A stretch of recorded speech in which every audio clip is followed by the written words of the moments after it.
Hello students, a very warm welcome to all of you on our YouTube channel. मैं डिम्पल राणा आपके लिए लेके आई हूँ आपके upcoming examinations like military school, सैनिक स्कूल के लिए important questions for your science section. जैसे कि आपको पता है राष्ट्रीय मिलिट्री स्कूल, ऑल इंडिया सैनिक स्कूल, यूपी सैनिक में साइंस के भी क्वेश्चंस आते हैं। तो मैं अप टू योर एग्जाम आपको टॉप 500 क्वेश्चंस कराने वाली हूँ। कुछ प्रीवियस ईयर से भी हैं, कुछ बिल्कुल नए क्वेश्चन हैं, जैसे क्वेश्चन आ सकते हैं। तो मैं यहाँ पर आपको डिफरेंट सेट्स प्रोवाइड करूंगी। हर सेट में आपको 20 क्वेश्चंस मिलेंगे, जिससे कि आप थोड़ा सा टाइम निकाल के उन्हें सॉल्व कर सके। हम बहुत ज्यादा क्वेश्चन एक सेट में नहीं करेंगे, 20 क्वेश्चंस रखेंगे कि आप उन्हें बहुत तेजी से 15 मिनट्स में अपने 20 क्वेश्चन प्रिपेयर कर सके। ये मैं हर चैप्टर से रखूंगी, रैंडमली क्वेश्चन उठाऊंगी और एग्जाम तक इस तरह से आपका पूरा सिलेबस डन हो जाएगा। तो चलिए वीडियो को पूरा देखें, वीडियो को लाइक करें, फ्रेंड्स के साथ शेयर करें और इन क्वेश्चंस को करने के बाद आपको कहीं और से साइंस के क्वेश्चंस की प्रिपरेशन करने की जरूरत नहीं है, क्योंकि बिल्कुल टॉप लेवल के क्वेश्चंस मैं आपको यहाँ पर कराने वाली हूँ। तो चलिए स्टार्ट करते हैं आज का वीडियो। उससे पहले बच्चों, अगर आप तैयारी कर रहे हैं या आपके ब्रदर सिस्टर तैयारी कर रहे हैं यूपी सैनिक, ऑल इंडिया सैनिक, राष्ट्रीय मिलिट्री स्कूल 6 के लिए, 9th के लिए, तो आप हमारे ऑनलाइन कोर्स परचेज कर सकते हैं, जो आपको मिलेंगे हमारी वेबसाइट पर भी आप जाकर देख सकते हैं www.geometryschool.in। आप गूगल क्रोम पर डायरेक्ट मेंशन करेंगे तो वहां से लॉगिन करने पर आपको हमारे सारे कोर्स मटेरियल में दिख जाएंगे, जिसमें आपको वीडियो कोर्सेज हैं, लाइव क्लासेस के साथ भी हैं। आप डायरेक्ट वीडियो कोर्स भी ले सकते हैं, लाइव क्लासेस के साथ भी ज्वाइन कर सकते हैं। ऑनलाइन टेस्ट सीरीज हैं, सैंपल पेपर्स हैं, प्रीवियस ईयर के पेपर हैं।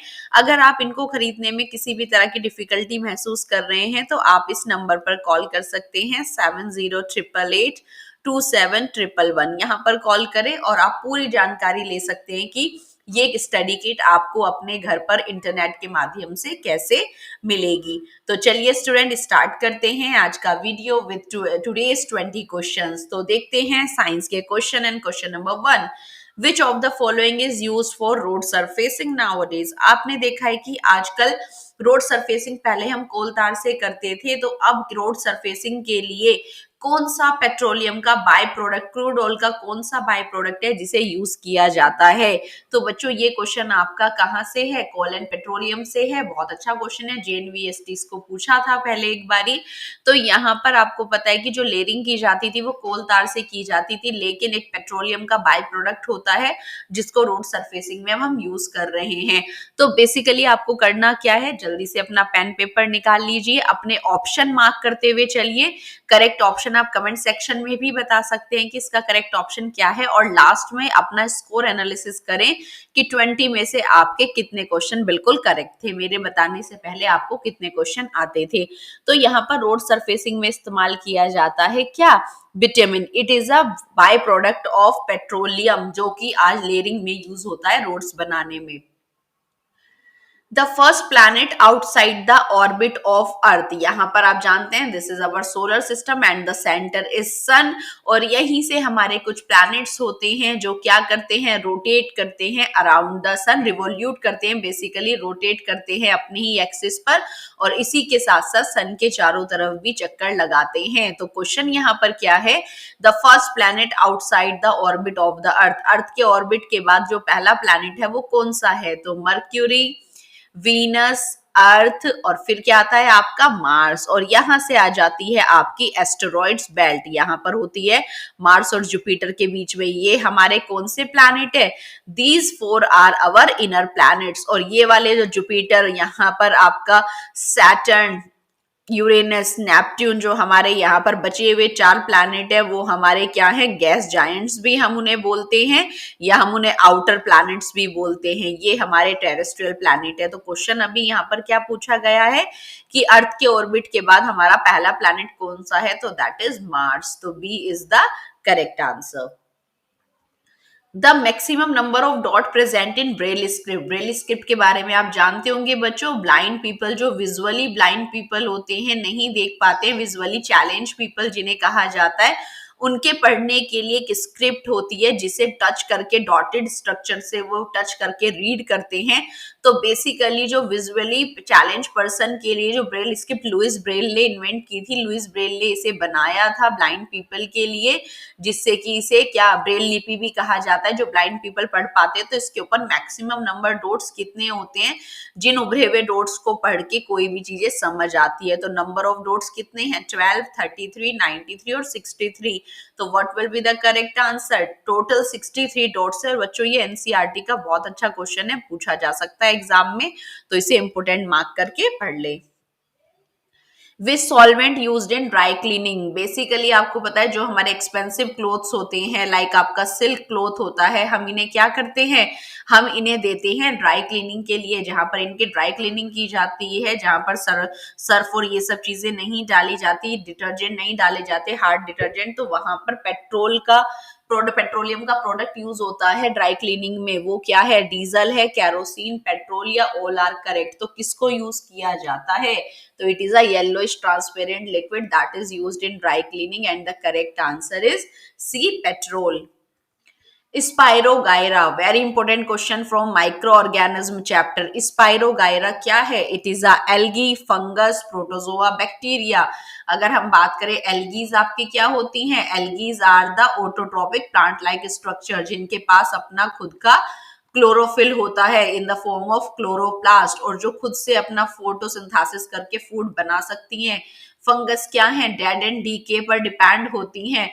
Protozoans are the fresh living water organism like amoeba, paramecium, euglena, these are the primitive ones. And bacterias क्या होते हैं, these are mostly the unicellular prokaryotic, ये single cell से बने हुए प्रोकैरियोटिक ऑर्गेनिज्म होते हैं, नेक्ड आई से ही देखे जाते हैं, और ये आपके फ्रेश लिविंग वाटर यूकैरियोटिक भी होते हैं, प्रोकैरियोटिक भी होते हैं।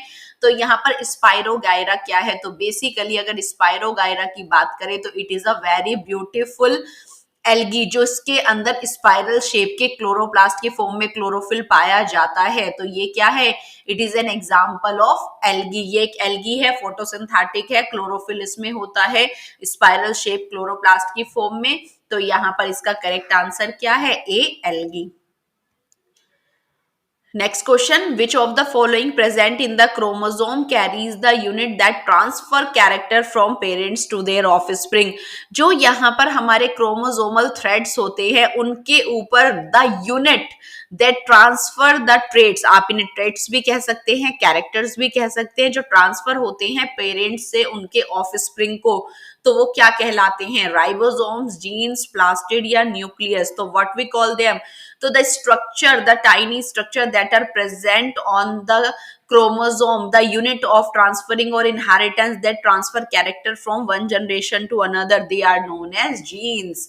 तो वो हमारी जेनेटिक सीक्वेंस होती है जीन्स की फॉर्म में। तो B is the correct answer. बच्चों अगर आप तैयारी करना चाहते हैं नेक्स्ट सेशन के लिए सैनिक स्कूल, राष्ट्रीय मिलिट्री स्कूल, तो आप हमारा बागपत में एनसीआर से 50 किलोमीटर दूरी पर ऑनलाइन के साथ साथ ज्योमेट्री स्कूल ऑफलाइन भी प्रिपरेशन कराता है, और 90% यहाँ पर बच्चे सेलेक्ट होते हैं इन स्कूल्स में, राष्ट्रीय मिलिट्री स्कूल, विद्या ज्ञान और राष्ट्रीय यहाँ पर मिशन स्कूल में। तो जो भी अगर आप तैयारी करना चाहते हैं किसी भी स्कूल के लिए, तो आप हमारा हॉस्टल बैच ज्वाइन कर सकते हैं, जो कि 2024 सेशन के लिए स्टार्ट होने जा रहा है। इसमें एनरोलमेंट और रजिस्ट्रेशन स्टार्ट हो चुके हैं। यहाँ पर टोटल सीट्स 100 है, तो आप 100 से बाद एडमिशन नहीं होंगे, तो जो आपकी कक्षाएं हैं 1 मार्च से स्टार्ट हो जाएंगी। तो अगर आप एनरोल कराना चाहते हैं, अपने बच्चे को तैयारी कराना चाहते हैं या खुद तैयारी करना चाहते हैं, तो आप एक बार हॉस्टल को विजिट करें, एंट्रेंस टेस्ट क्वालिफाई करें, जिससे कि आपके बच्चे की हमें प्रीवियस तैयारी का पता चल सके और आप अपनी सीट एनरोल करा सकते हैं। तो अगर आप तैयारी करना चाहते हैं हॉस्टल में रह के ऑफलाइन मोड में, तो आप हमारा हॉस्टल बैच ज्वाइन कर सकते हैं फॉर 2024 सेशन, जहां पर आपको 8 to 5 PM क्लासेस मिलती हैं।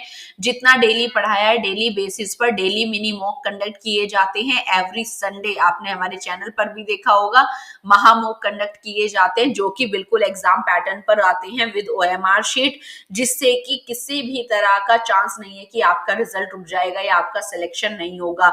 बिल्कुल फुल प्रूफ तैयारी हमारे हॉस्टल में कराई जाती है, चाहे एग्जाम किसी भी स्कूल का हो। तो एक बार आप जरूर विजिट करें इन बागपत ज्योमेट्री स्कूल हॉस्टल। तो चलिए स्टूडेंट आगे बढ़ते हैं। Metamorphosis in frog is controlled by which of the following hormone. Basically Metamorphosis amphibians में भी आपने देखा होगा, सिल्क मोथ में देखा होगा, बटरफ्लाई में, जहां पर क्या होते हैं मेटामॉर्फोसिस में कुछ बेसिक ड्रास्टिक चेंजेस होते हैं। किसमें? किसी भी यहाँ पर लिविंग ऑर्गेनिज्म में, जैसे कि बटरफ्लाई होती है जिसमें वो आपका एग से लार्वा, लार्वा से प्यूपा, प्यूपा से एडल्ट बनते हैं। तो यहाँ पर जो आपका पूरा ट्रांसफॉर्मेशन है, तो दीज ड्रास्टिक चेंज और transformation is known as metamorphosis like in butterfly. और आपका जो फ्रॉग होता है पहले वो एग देता है, फिर उससे टेडपोल व लार्वा बनता है, देन टेडपोल बनता है। तो इसी तरह जो मेटामॉर्फोसिस है, वो टेडपोल को एक प्रॉपर टेडपोल बनाने के लिए एक हार्मोन की जरूरत होती है कि अगर उसका नेगेटिव रेगुलेशन हो जाए तो यहाँ पर प्रॉपर मेटामॉर्फोसिस एडल्ट नहीं बन पाएगा।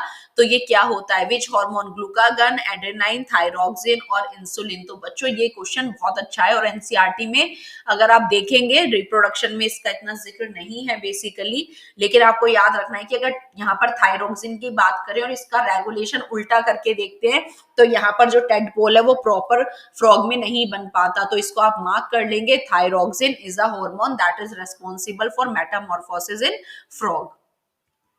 The substance that is not burn with flame. आपको पता है जो हमारे सब्सटेंसेस होते हैं कंबशन चैप्टर में आपने देखा है, जो फ्यूल है या तो वो क्या करेंगे पूरी तरह से बर्न के साथ फ्लेम के साथ बर्न होंगे, जैसे कि आपकी एलपीजी होती है। और इसी तरह आपने कोयले को देखा होगा जो लाइट प्रोड्यूस करता है, हीट प्रोड्यूस करता है, पर कैंडल की तरीके से फ्लेम नहीं बर्न करता। तो इनमें से यहाँ पर कौन सा सब्सटेंस है जो यहाँ पर बर्न नहीं होगा? बर्न तो होता है बट फ्लेम नहीं आती, क्योंकि फ्लेम वहां पर आती है जहां पर पूरी तरह से वेपराइजेशन होता है। जैसे कैंडल हो गई आपकी, लिक्विड पेट्रोलियम गैस हो गई एलपीजी, जब ये पूरी तरह से वेपराइज होते हैं तो ये वेरियस कलर की फ्लेम जनरेट करते हैं, outer zone, middle zone, inner zone. तो यहाँ पर कौन सा सब्सटेंस है जो फ्लेम के साथ बर्न नहीं होगा? एलपीजी, चारकोल, कैम्फर की जो पैलेट आती है, या ड्राई ग्रास। तो चारकोल जो होता है वो कंप्लीट ड्राइड होता है, वेपराइज नहीं होता है। तो यहाँ पर चारकोल जो आपको मिलेगा, क्योंकि वो वुड एश जो वुड पार्ट होता है जलने के बाद वही चारकोल बनता है, और वो पूरी तरह से क्या हो जाता है? ड्राई हो जाता है, उसमें कोई वेपराइजेशन के लिए किसी भी तरह का लिक्विड नहीं बचता, तो यहाँ पर फ्लेम नहीं बनती है। तो B is the correct answer.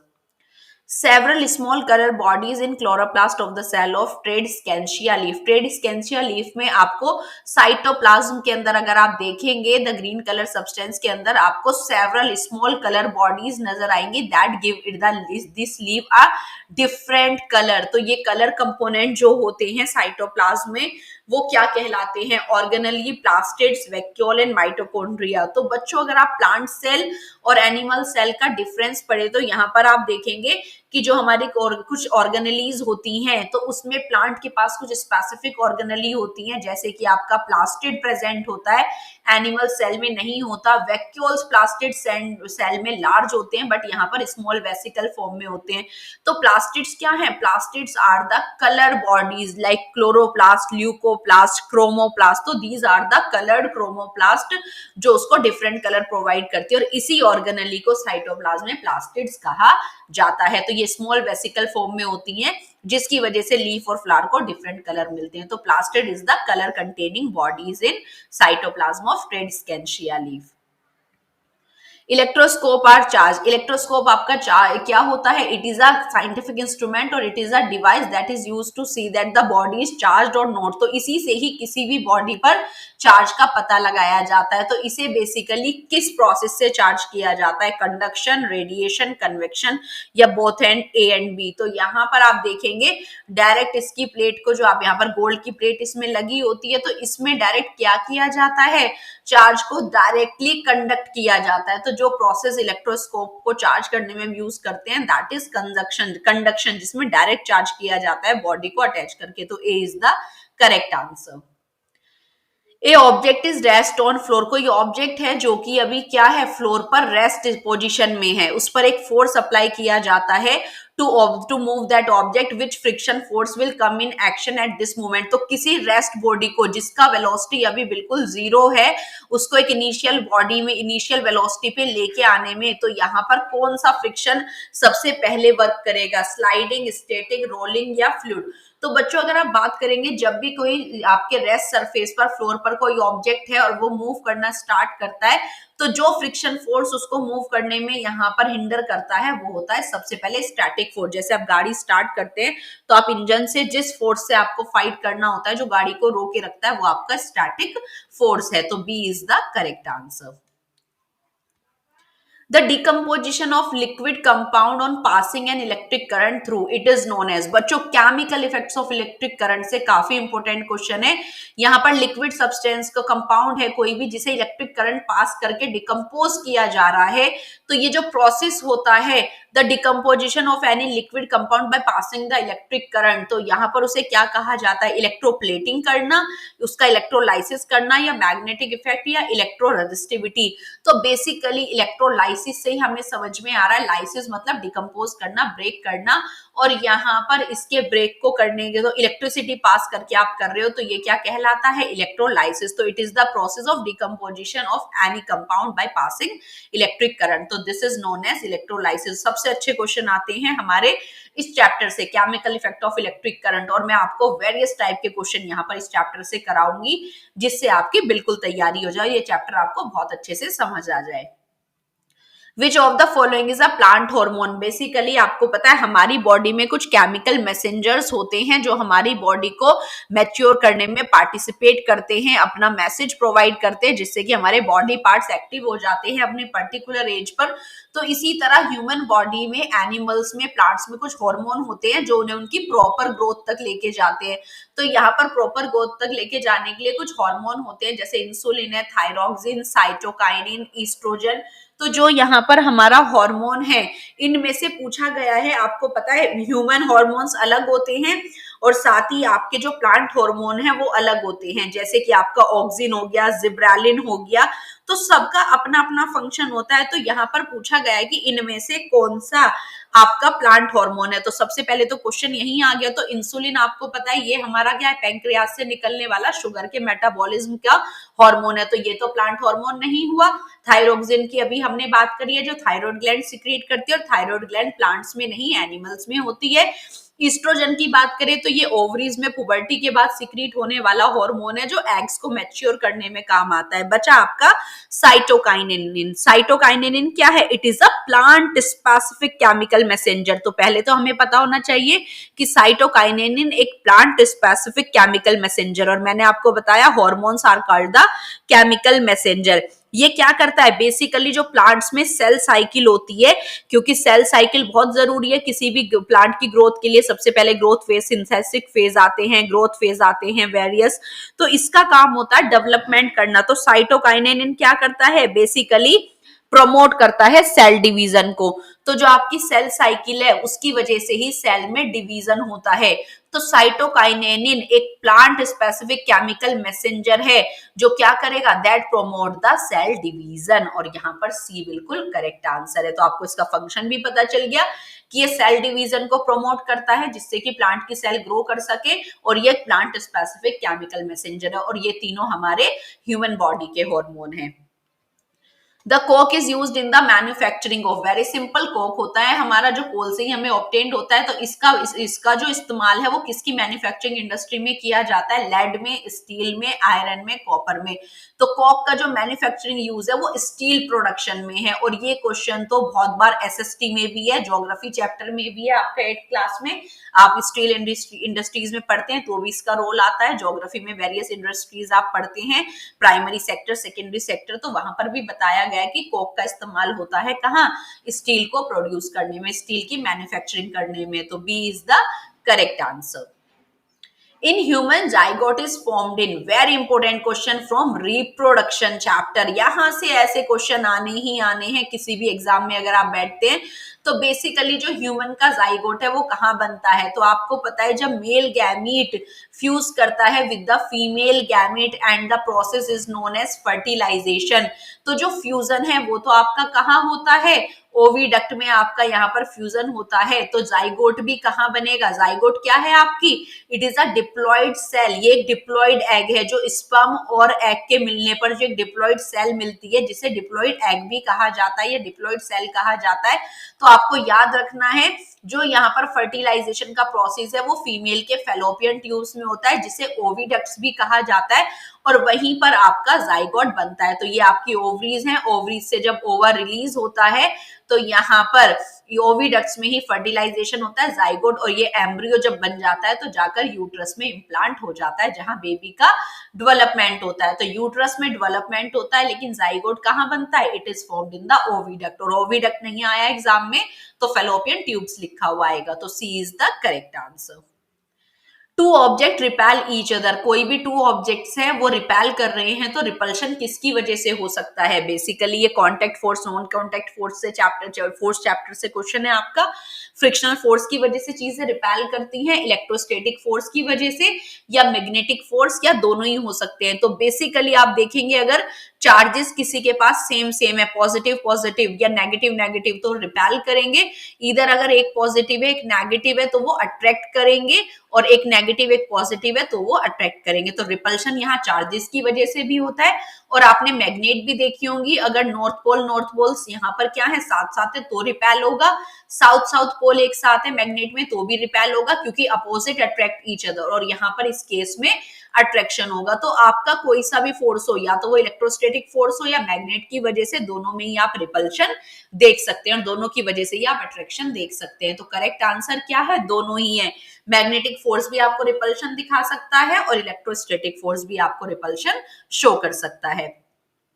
When non-metals react with water, metal and non metal से काफी अच्छा क्वेश्चन है। जब नॉन मेटल पानी के साथ रिएक्ट करते हैं तो क्या बनता है, हाइड्रोजन गैस बनती है, कार्बन डाइऑक्साइड गैस बनती है, या non metal do not react with water. Absolutely metals आपके विग्रसली रिएक्ट करते हैं ऑक्सीजन के साथ और वाटर के साथ भी, बट जो आपके नॉन मेटल होते हैं जैसे आपका सल्फर हो गया, फॉस्फोरस हो गया, ये जल्दी से वाटर के साथ रिएक्ट नहीं करते। बट अगर आपके पास सल्फर ऑक्साइड्स हैं तो आपके जो ऑक्साइड्स होते हैं वो यहाँ पर क्या करेंगे, वाटर से रिएक्ट करते हैं, जिसमें आप जानते हो एसिड रेन जो आपकी होती है। तो ऑक्साइड जो है मेटल के, अगर आपसे कोई पूछे कि मेटल के ऑक्साइड नॉन मेटल के ऑक्साइड रिएक्ट करते हैं, तो यस वो करते हैं और वो एसिड बनाते हैं यहाँ पर। साथ ही अगर आप पूछे कि नॉन मेटल रिएक्ट करते हैं वाटर से, तो non metal generally do not react with water. तो C is the correct answer. Oxides of non metal can react, और यहाँ पर मेटल्स दोनों ही केस में रिएक्ट कर सकते हैं। Vaccine of smallpox was discovered by very important question from microorganism chapter. Vaccine जो है smallpox का वो किसने डिस्कवर किया था, Louis Pasteur, Alexander Fleming, Edward Jenner, John Mendel. John Gregor John Mendel है, ये फादर ऑफ जेनेटिक्स हैं। तो यहाँ पर बच्चों बात करें, ये पहला वैक्सीन भी है जो डिस्कवर किया गया था। जीके में भी ये क्वेश्चन आता है एग्जाम्स में। तो स्मॉल पॉक्स का सबसे पहला वैक्सीन, और ये बनाया किसने था, एडवर्ड जेनर ने। तो C is the correct answer. In which of the following method of irrigation rotating nozzle are use. तो बेसिकली जो हमारा इरिगेशन का एक मेथड है जिसमें एक रोटेट करने वाली नोजल लगाई जाती है, जो कि एक मॉडर्न मेथड है, जहां पर आपकी लैंड अनइवन होती है, पानी की कमी होती है, तो वहां पर आप पानी का छिड़काव कर सकते हैं, जिसमें एक रोटर्स लगे होते हैं और ये नोजल घूमता रहता है। अगर आपकी लैंड अनइवन है तो आप यहाँ पर इससे वाटर दे सकते हैं। तो ये कहाँ यूज होती है रोटेटिंग नोजल, मोट में, ड्रिप इरिगेशन में, या स्प्रिंकल सिस्टम में। चेन पंप मोड तो आपके ट्रेडिशनल मेथड है, लेकिन ड्रिप इरिगेशन और स्प्रिंकल आपके दोनों ही मॉडर्न मेथड है। जिसमें आप नोजल यूज करोगे वो है आपका स्प्रिंकल, जो कि आपका स्प्रे करता है पानी को। जब आप क्या करते हैं, ये रोटेटिंग नोजल में वाटर के पाइप्स लगाते हैं। तो स्प्रिंकल सिस्टम जो कि एक मॉडर्न मेथड है पानी की सिंचाई करने का खेतों में, वो स्प्रिंकल सिस्टम है। The material which is commonly use for making kitchen container. Generally जो हमारे किचन में सामान रखने के कंटेनर्स होते हैं वो किसके बने होते हैं, पॉलीविनाइल क्लोराइड, एक्राइलिन, टेफ्लॉन या पीईटी। यहाँ पर पॉली इथाइलिन टेरेपैथिलेट इसकी फुल फॉर्म है, और यही वो प्लास्टिक है जो यूज किया जाता है किसके लिए, कोड यहाँ पर बर्तनों को, उन डिब्बों को बनाने के लिए जो कि हमारा प्लास्टिक मटेरियल है। पीवीसी पॉलीविनाइल क्लोराइड है जो कि पाइप्स बनाने में यूज होता है, जो हमारे इंसुलेटिंग पाइप्स होते हैं। तो पीईटी पॉली इथाइलिन टेरेपैथिलेट यूज किया जाता है किसमें, किचन कंटेनर्स बनाने में। तो D is the correct answer. Synthetic fibre से बच्चों ये क्वेश्चन है, plastics and synthetic fibres. So student, these were your today's 20 question. I hope आपको वीडियो अच्छा लगा होगा। वीडियो अच्छा लगे तो कमेंट करें, और कोई भी आपका फीडबैक हो, बहुत वैल्यूएबल है आपका फीडबैक, जो भी आप कोई चेंजेस चाहते हो या कुछ भी आपका कमेंट है, आप कमेंट सेक्शन में बताएं। और वीडियो देखने के बाद अपना स्कोर जरूर मेंशन करें कि आपकी कितनी प्रिपरेशन है, या आप बताना चाहते हैं अपनी प्रिपरेशन के बारे में, या आपका स्कोर कैसा आ रहा है, तो आप मुझे जरूर बताएं। और किसी भी तरह का कोर्स आप परचेज करना चाहते हैं, नेक्स्ट ईयर प्रिपरेशन करना चाहते हैं, इसी टाइम पर आप लाइव क्लासेस या हमारे मॉक टेस्ट करना चाहते हैं, पीडीएफ मंगाना चाहते हैं, तो इन नंबर पर आप कॉल कर सकते हैं। वीडियो अच्छा लगे तो लाइक करें। Thanks for watching. See you soon with the next video. मैं आपको वीक में 3 वीडियोस प्रोवाइड करूंगी, जिससे कि तेजी से आपको 500 क्वेश्चंस मिल सके। चैनल को सब्सक्राइब कर लीजिए, बेल आइकन को प्रेस कर लीजिए अगर आपने अभी तक नहीं किया, जिससे मेरी अपकमिंग वीडियोस का नोटिफिकेशन आपको मिलता रहे। मैं आपको यहाँ पर ट्यूसडे में, थर्सडे में एंड सैटरडे वीडियो प्रोवाइड करूंगी। 3 वीडियोस पर वीक आपको मिलने वाली है। So student, thanks for watching. See you soon in the next video. Bye bye.